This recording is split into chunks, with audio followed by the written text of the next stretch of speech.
एक गांव में एक मेहनती किसान रहता था और वह सुबह खेत में काम करने के लिए चला आता। खेती से ही उसका गुजारा चलता। आज हम खेत का पूरा काम निपटा कर ही घर जाएंगे, चाहे रात क्यों ना हो जाए। और वह पेड़ के नीचे बैठ जाता है। तभी उसकी पत्नी उसके पास आती है और कहती है, क्या बात है, आज खाना खाने नहीं चलना है क्या? आज दिन भर खेत का काम ही करना है। आज मैं खेत का पूरा काम कर कर तभी खाना खाऊंगा, चाहे मुझे रात क्यों ना हो जाए। खेत का काम निपटा कर वह घर जाता है। क्या करूं, कुछ समझ में नहीं आ रहा है। खेती का काम दिन भर करता हूं, लेकिन उससे पूरी नहीं हो पा रही है। मुझे कुछ समझ में नहीं आ रहा, मैं क्या करूं। क्या बात है बेटा, बहुत ज्यादा परेशान हो तुम? क्या बताऊं, कुछ समझ में नहीं आ रहा। दिन भर खेती करता हूं, लेकिन घर का पूरा खर्चा चल नहीं पा रहा है। जंगल के बीचों बीच जाओ, एक तोते के रूप में एक राक्षस रहता है। अगर तुम उसे बस में कर लिए तो तुम्हारा खेती का काम वही करेगा दिन भर। किसान अपनी कुल्हाड़ी को लेकर वह जंगल के बीचों बीच जाता है और तोते को हेरता है कि तोता कहाँ पर है।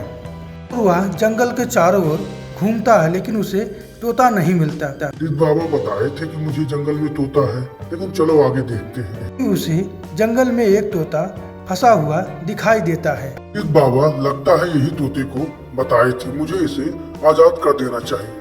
बताओ आका, मैं आपकी क्या मदद कर सकता हूँ? बताओ मुझे आपकी क्या जरूरी है? मुझे एक पंडित बाबा आपके पास भेजे हुए हैं।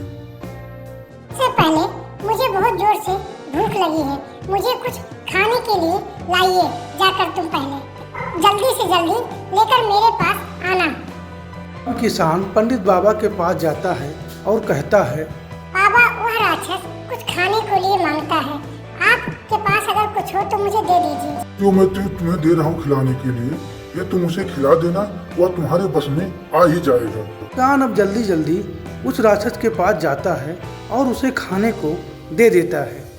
इतना लेट क्यों कर दिया आने में? खाना बनने में समय लगता है, तुम लो इसे और जल्दी से खा लो इसे। राक्षस जैसे खाता है वह उसके बस में आ जाता है। अब तुम मेरे साथ घर चलो और खेती का काम तुम्हें, अब सारा मेरा काम तुम्हें ही करना है। किसान अब राक्षस को अपने घर ले आता है।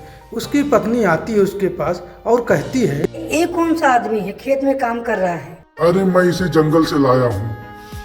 सभी गांव वाले देखकर परेशान हो जाते हैं।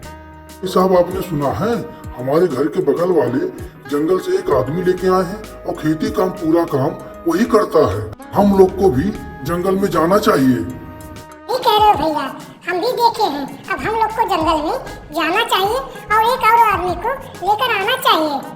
पूरे गांव में यही चर्चा चल रहा था कि हम लोग भी जंगल में जाएंगे और एक ऐसे आदमी को लेकर आएंगे। और उधर किसान के खेत में वह राक्षस काम करता रहता, जिससे उसकी अनाज काफी ढेर पैदा हो गया। अब तो तुम खुश हो, इतना ज्यादा अनाज पैदा हो रहा है। मैं बहुत खुश हूँ। अब अपनी शौक को हम लोग पूरा कर लेंगे। ये सब बात राक्षस सुन रहा था और उसके मन में दया का भावना आ जाता है और वह सोचता है कि मैं किसान के पास हमेशा ही रहूंगा, उसके पास से जाऊंगा नहीं। तो मैं आपके पास हमेशा रहूंगा और आपको छोड़कर नहीं जाऊंगा।